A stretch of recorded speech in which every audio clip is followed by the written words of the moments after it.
అక్క ఒక విషయంలో తిట్టిందని చెల్లెలు కోపంతో అక్కకి ఇష్టమైన బొమ్మ జుట్టు కత్తిరిస్తుంది. అక్క సీరియస్ అవ్వడంతో ఆ చిన్నది టాయ్ గన్ తో అక్క తల మీద కొట్టి బాత్రూమ్ లోకి వెళ్లి డోర్ లాక్ చేసుకుంటుంది. అక్క ఆమెను భయపెట్టాలని లైట్లు ఆపేసి బయట ఒక నరమాంస భక్షక రాక్షసుడు ఉన్నాడని స్టోరీ బిల్డప్ ఇస్తుంది. సీన్ కట్ చేస్తే నిజంగానే ఒక రాక్షసుడు ఆ మాటలు విని అక్కడికి వస్తాడు. డోర్ బెల్ కొట్టగానే అక్క తలుపు తీస్తుంది. రాక్షసుని చూడగానే భయపడాల్సింది పోయి ఆ చిన్నపిల్ల వెంటనే తన బట్టలు సర్దుకొని రాక్షసుడి బ్యాగులో దూరి అక్కను వెక్కిరిస్తూ వెళ్ళిపోతుంది. రాక్షసుడు ఇంటికి వెళ్లి ఆమెను వండుకుందామని నీళ్లు వేడి చేస్తాడు. కానీ ఆ పిల్ల ఏమాత్రం భయం లేకుండా అక్కడ ఉన్న యాపిల్స్ తింటూ రాక్షసుడిని ఆట పట్టిస్తుంది. నీళ్లు వేడెక్కుతుంటే తన మీద తనే మసాలా చల్లుకొని ఫుల్ చిల్ అవుతుంది. చివరకు రాక్షసుని కూడా తన డాన్స్ తో బురిడి కొట్టిస్తుంది.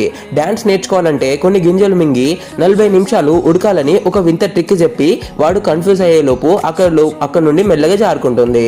ఇందులో మనం నేర్చుకోవాల్సింది ఏంటంటే ఎలాంటి టఫ్ సిచ్యువేషన్ లోనైనా పానిక్ అవ్వకుండా కాస్త స్మార్ట్ గా ఆలోచిస్తే ఎంతటి రాక్షసుడినైనా బురిడి కొట్టించవచ్చు.